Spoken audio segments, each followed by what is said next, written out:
Hello बच्चों, कैसे आप सभी लोग।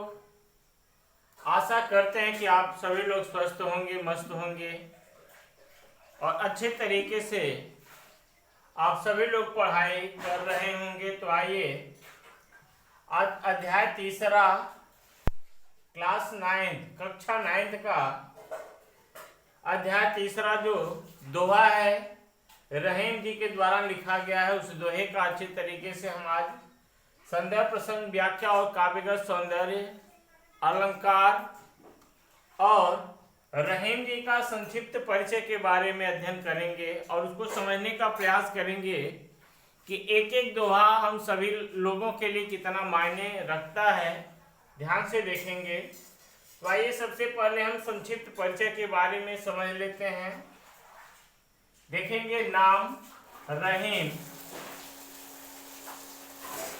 अब्दुल रहीम खान खाना है।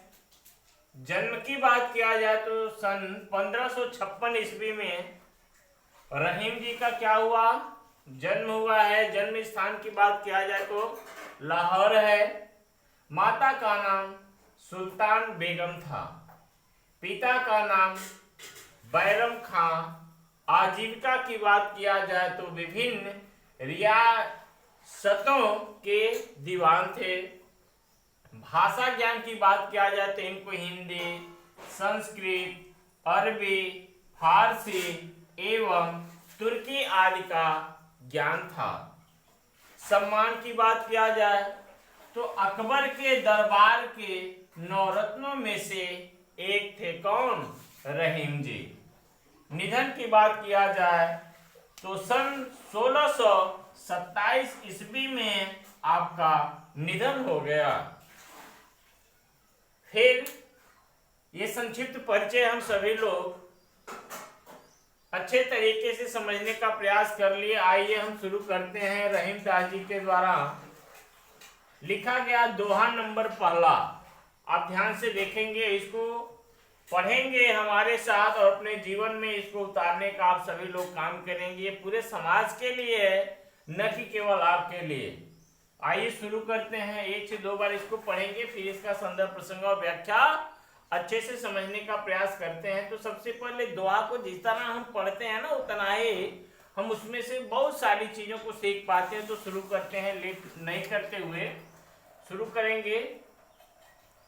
जो रहीम उत्तम प्रकृति का कर सकत कुसंग, चंदन विष व्यापत नहीं लिपटे रहत भुजंग। रहीम जी क्या लिखे हैं कि जो रहीम उत्तम प्रकृति का कर सकत कुसंग, चंदन विष व्यापत नहीं लिपटे रहत भुजंग। देखें, संदर्भ की बात किया जाए तो बार बार कह रहे हैं कि आपको हर एक पाठ का, हर एक अध्याय का आपको नाम याद होना चाहिए और उसके साथ साथ कौन उस पाठ को लिखा है। ये 2 चीज अगर आपको याद रहता है तो आप अच्छे तरीके से संदर्भ लिख लेंगे। तो आइए देखते हैं संदर्भ हेडिंग बना करके अच्छे तरीके से आप कैसे लिखेंगे, उसमें क्या लिखना है, ध्यान से देखें। प्रस्तुत दोहा हमारी पाठ्य पुस्तक काव्य खंड के अंतर्गत दोहा शीर्षक से उद्धृत है।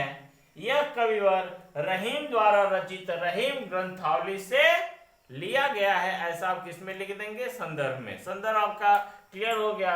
आइए हम प्रसंग की चर्चा करते हैं। तो प्रसंग में आप देख लें किस पर आधारित है, आपको यही बताया जा रहा है। उसको पढ़ने के माध्यम से यही हमको सीख मिल रही है ना, कि अगर कुसंग लोगों के साथ आप हो लेकिन आप अच्छे तरीके से आप रह रहे हो, उस गुण को सीखने का प्रयास नहीं कर रहे हो, तो कुसंग लोगों का जो कुसंगत है, जो गलत संगत है, जो अच्छा व्यवहार नहीं करते, खराब व्यवहार करते, वो व्यवहार आपके अंदर नहीं जाएगा। उसी को हम क्या लिख देंगे? प्रसंग में। देखिए, प्रसंग में प्रस्तुत दोहे में कवि ने श्रेष्ठ व्यक्तियों के स्वभाव, उत्तम प्रकृति तथा चरित्र की दृढ़ता का वर्णन किया है। मतलब अगर हम अच्छे तरीके से रह रहे हैं तो कुसंग का साथ हमारे ऊपर प्रभाव नहीं पड़ेगा, ऐसा इस दोहे में लिखा गया है, दोहा में लिखा गया है। यह आपका संदर्भ क्लियर हुआ, प्रसंग क्लियर हुआ। व्याख्या की बात हम करते हैं तो आप देखेंगे एक बार और कि जो रहीम उत्तम प्रकृति का कर सकत कुसंग, चंदन विष व्यापत नहीं लिपटे रहत भुजंग। देखिए रहीम जी कह रहे हैं कि जो व्यक्ति उत्तम प्रकृति का होता है, जिसका व्यवहार अच्छा होता है, जिसकी भाषा सही होती है, जिसका रहन सहन व्यवहार अच्छा होता है, तो का कर सकत कुसंग, कुसंग लोग उसका कुछ बिगाड़ नहीं सकते। उसका व्यवहार अगर अच्छा है, उत्तम प्रकृति का है, अच्छा सोचता है, अच्छा करने के लिए वो प्रेरित करता है, अच्छा करता भी है, तो कुसंग लोग उसका कुछ नहीं कर सकते हैं। ऐसा पहली लाइन में रहीम जी समझाने का प्रयास किए हैं। अगली लाइन में कह रहे हैं कि चंदन विष व्यापत नहीं लिपटे रहत भुजंग। उदाहरण दे रहे हैं कि जिस प्रकार से चंदन के वृक्ष पर अनेकों प्रकार के विषधर, कैसे विषधर, व्यापत माने बहुत ज्यादा सर्प क्या होते हैं, लिपटे होते हैं, लिपट करके चंदन के वृक्ष पर रहते हैं, लेकिन उस चंदन के वृक्ष में किसी भी प्रकार का विष नहीं होता है। उसी प्रकार से कुसंग लोगों का साथ आपके ऊपर नहीं पड़ेगा। आप अगर अच्छे से ईमानदारी से रहना चाहोगे तब। एक बार और देख लीजिए कि जो रहीम उत्तम प्रकृति का कर सकत कुसंग, चंदन विष व्यापत नहीं लिपटे रहत भुजंग। रहीम जी कह रहे हैं कि जो व्यक्ति उत्तम प्रकृति वाला है, उत्तम सोचता है, अच्छा सोचता है, किसी का बुरा नहीं सोचता है, ऐसे उत्तम व्यक्ति के लिए कुसंग का साथ कुछ नहीं करेगा। कुसंग लोग उसका कुछ नहीं बिगाड़ सकते हैं, कुछ नहीं कर सकते हैं। कुसंग लोगों का साथ रहने से भी उनका कुछ नहीं होता है। जिस प्रकार से अगले लाइन में कह रहे हैं, जिस प्रकार से चंदन विष व्यापत नहीं लिपटे रहत भुजंग। जिस प्रकार से विषधर माने विषधर, जो बहुत विषधर सर्प होते हैं, वह बहुत ज्यादा मात्रा में, अधिक मात्रा में उस चंदन के वृक्ष पर रहते हैं, लेकिन उस चंदन के वृक्ष में कभी भी विष नहीं होता, विष नहीं होता। लिपटे कई सर्प रहते हैं लेकिन कोई विष उसके अंदर नहीं जाता है। उसी प्रकार से आपका अगर विचार उत्तम है तो आपके अंदर बुराई नहीं आ सकती है। ऐसा आप किसमें लिखेंगे, व्याख्या में लिखेंगे। अपने स्तर से अगर इसको आप पढ़ेंगे, सोचेंगे, समझेंगे तो खुद लिख ले जाएंगे। आप खाली 2 से 3 बार इसको पढ़ने की आप कोशिश करिएगा, समझने की, लिखने की कोशिश कर लीजिएगा, तो ये लाइन आपके जीवन में कभी आप इसको भूल नहीं सकते हो। तो आइए व्याख्या समझ लिए, संदर्भ प्रसंग समझ लिए। अब आइए हम शुरू करते हैं काव्यगत सौंदर्य के बारे में। तो देखिए भाषा आपका क्या है, ब्रज है, रस आपका शांत है, छंद दोहा है, शैली मुक्तक तथा उपदेशात्मक है, गुण क्या है, प्रसाद है, शब्द शक्ति अभिधा है।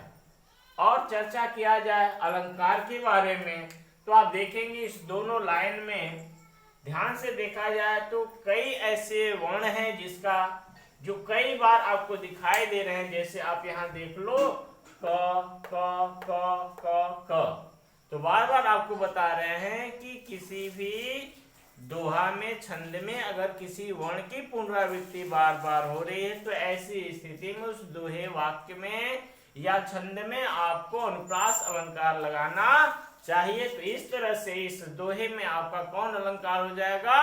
अनुप्रास अलंकार हो जाएगा।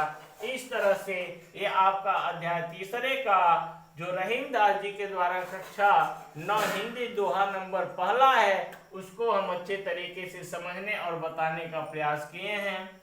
और इस चैनल के माध्यम से आप लोगों को ये बताना चाह रहे हैं कि आपको अगर वीडियो अच्छा लगता है तो आप और लोगों में शेयर करिए, और शेयर करने के बाद अगर वीडियो अच्छा लग रहा है तो उसको सब्सक्राइब करना न भूलें, क्योंकि आपके एक सब्सक्राइबर से हम लोगों का बार बार कहते हैं कि मनोबल बहुत ज़्यादा बढ़ता है। और उस मनोबल को बढ़ाने का एक आपके पास उपाय है कि वीडियो को शेयर करिए, पढ़िए, सब्सक्राइब करिए। और आप सभी लोगों का हम अपने YouTube channel PS sir Hindi learner के माध्यम से आप सभी लोगों का बहुत बहुत स्वागत एवं धन्यवाद देते हैं।